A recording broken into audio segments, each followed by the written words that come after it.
I can't say it purrs like a kitten, but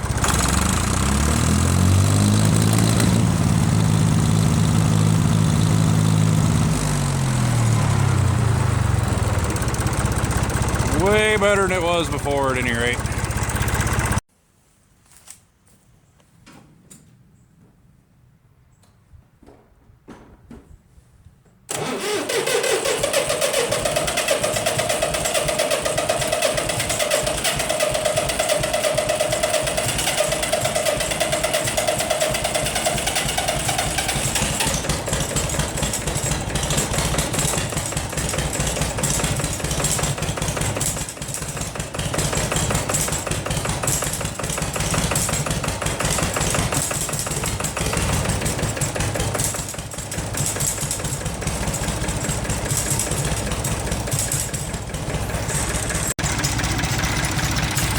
Alright, so hello and welcome again to Ripper Valley Farm.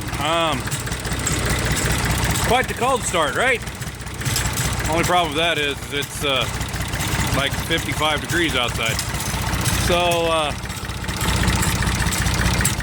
as you can tell, it's really smoky, and it honestly has a mist when it's cold. Or rather, I am going to, and I'm going to take you along with me. We're going to do some mechanical diesel engine troubleshooting. Pump, line, nozzle, engine, that is. Alright, so for filming purposes, removed the air filter. Got it out of the way, took the hood off, obviously, took the air filter off so we can see what we're doing here. So we're going to start it back up, crack injection lines until we find our miss, which that's, no, they're 11/16, which is right there. Alright, fire it up again. Maybe. First, I'm going to have to tighten my battery cables up, I guess.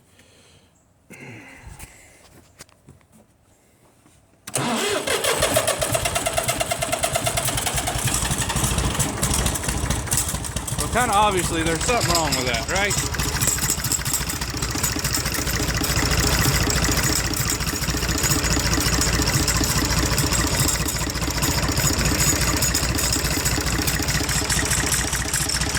Okay, so probed in the number 1 injector line. Oh, come on. Doesn't really do anything for us. That one does. Number 2 does.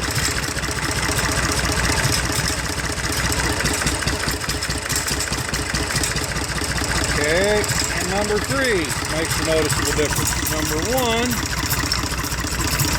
it's starting to make more of a difference the longer it runs, but it's not much of one. Okay? I don't know how well you can hear that, but there's something that doesn't sound right in the intake either. Anyway, so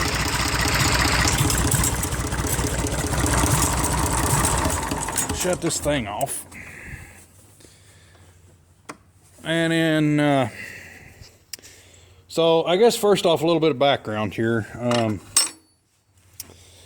I bought this tractor back in the summer, okay. Back in the spring of 2019, the previous owner had it, and he had already bought a replacement tractor. He wanted to try and get this one running so he could sell it to somebody. So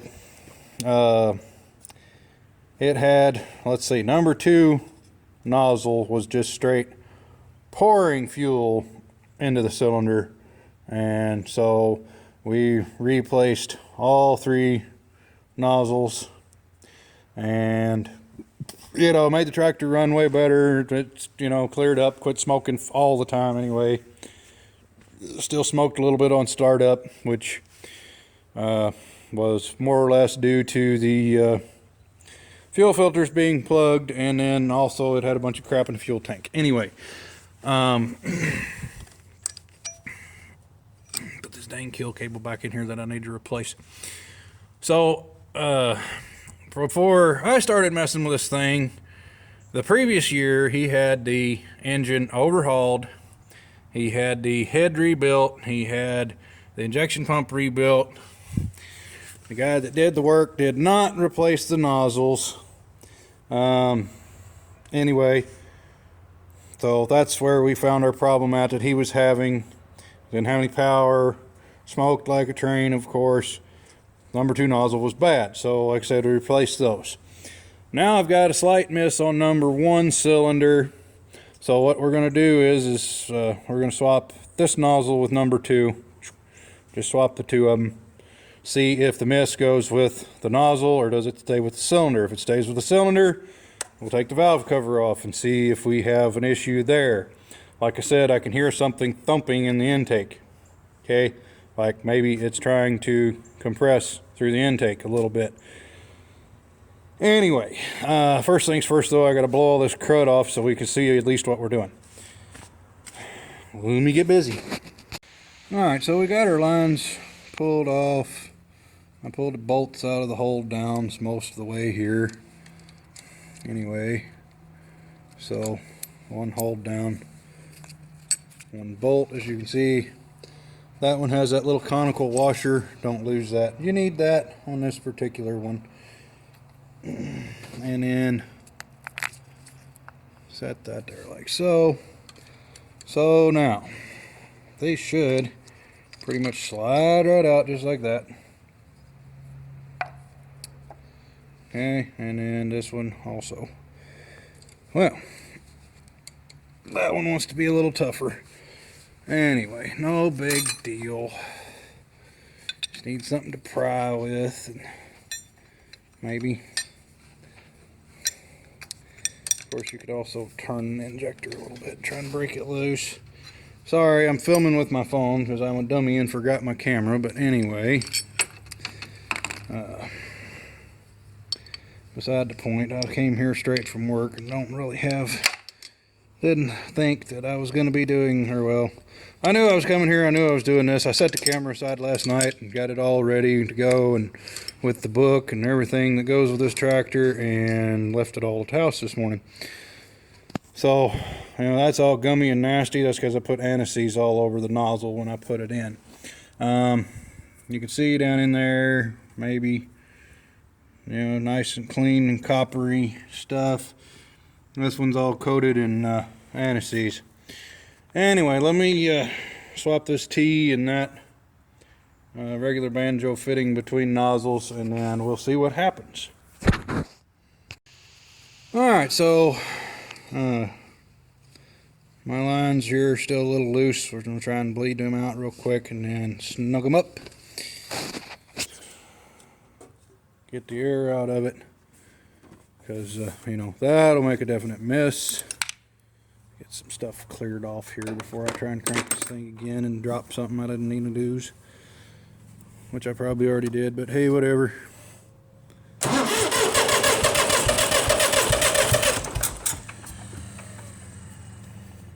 Close those off.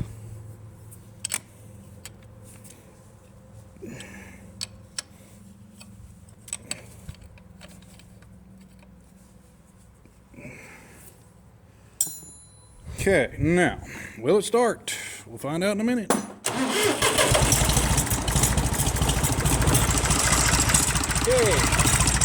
still nice and smoky, still kind of messy. So we're going to crack number 2, because this is the nozzle that was. Okay, so number 2 definitely still makes it miss.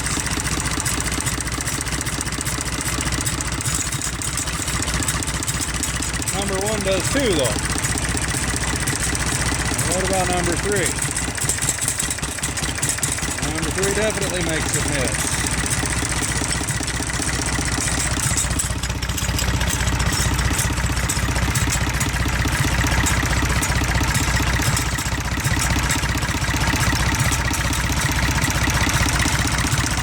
Number 1 again.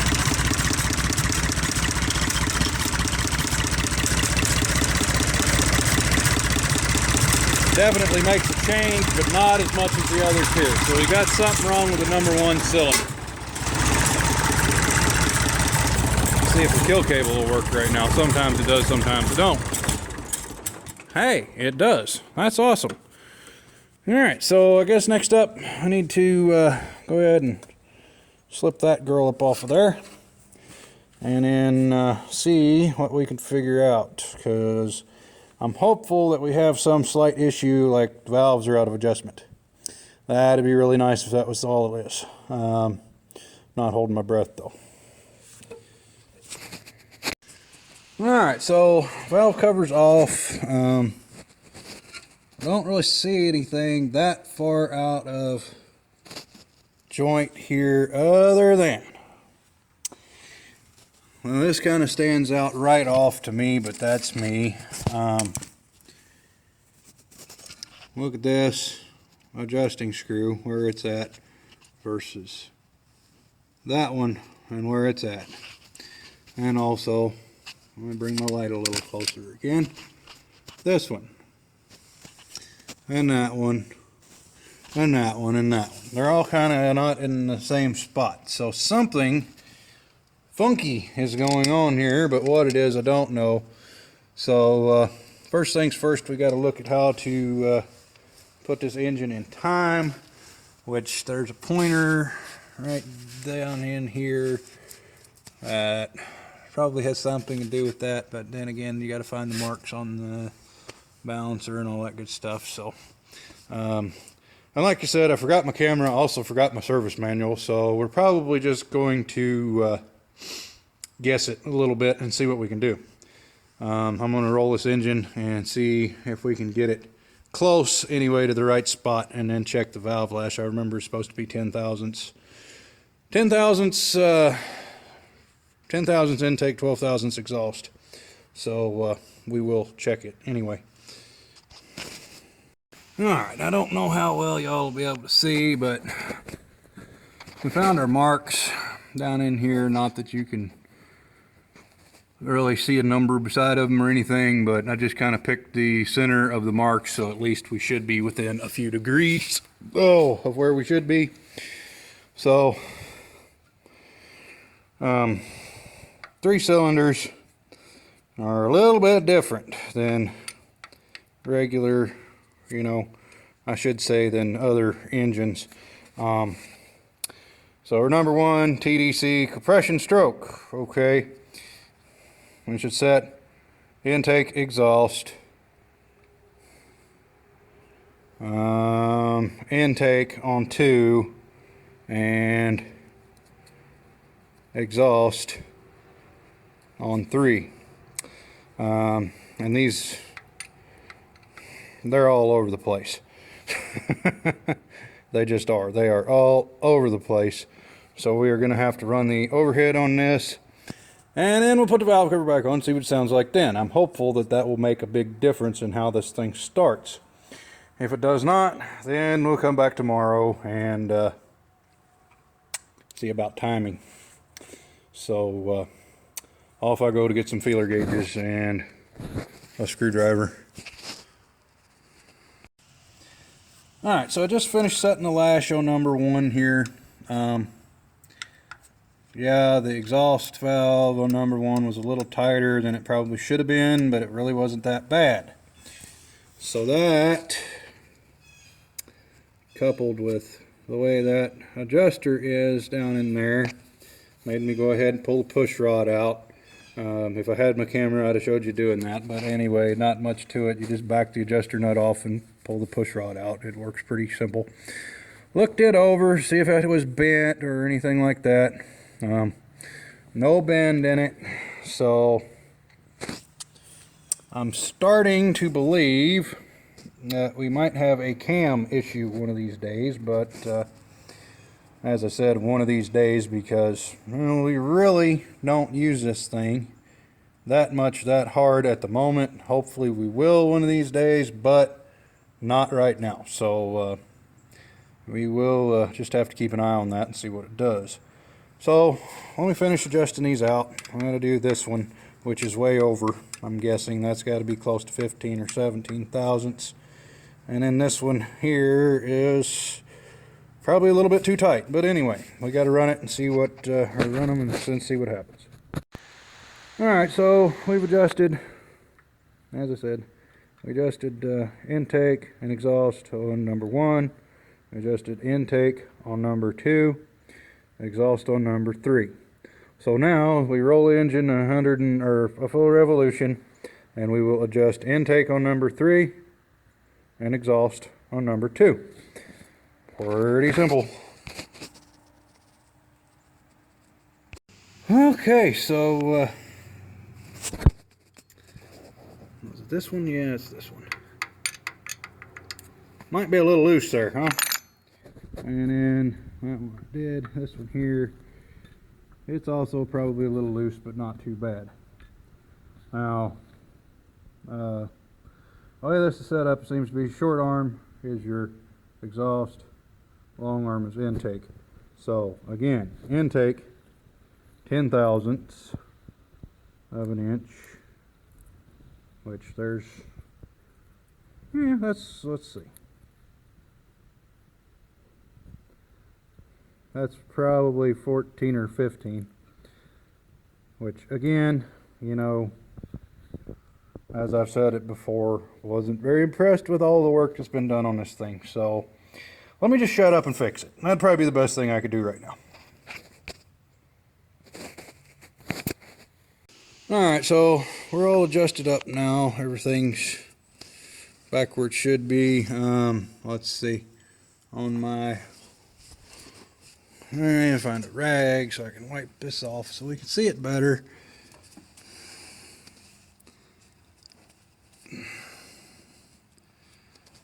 See them better anyway. Well, before I mentioned I was concerned about how far down that adjuster was. Well, these ones, the exhaust just got a whole lot closer to what that one is, although that one is still a little bit farther down. But anyway, so yeah. Next step, did we help it or did we hurt it or did we do any damn thing at all?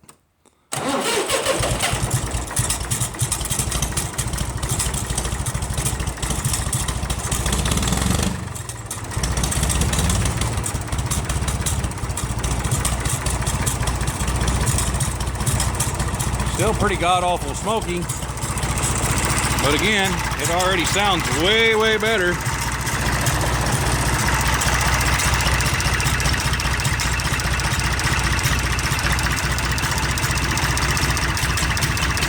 Big difference.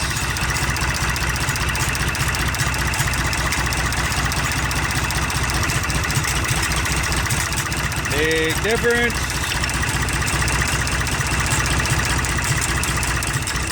And big difference. Okay. What do you know? This poor dummy just fixed it again. What do you know? Okay. Smoky on cold start. That's kind of normal for these things. As long as it clears up when it warms up good, you're good. I mean, this one, after about 10 minutes idling, you throttle it up and it's clean and clear as can be. So, or at least it was before. Probably still will be, but anyway. So yay, now I just got to put the valve cover back on, put the hood back on, put the air cleaner back on, put the hood back on. Oh yes, I think we solved some of its cold starting problems right there. If it persists, then we'll come back and do a timing check, static timing check. You can't check the advance, but we can check the static timing. So anyway, guys, thanks for watching. Please comment, rate, subscribe for more. Hopefully next time we do this, I'll have my camera.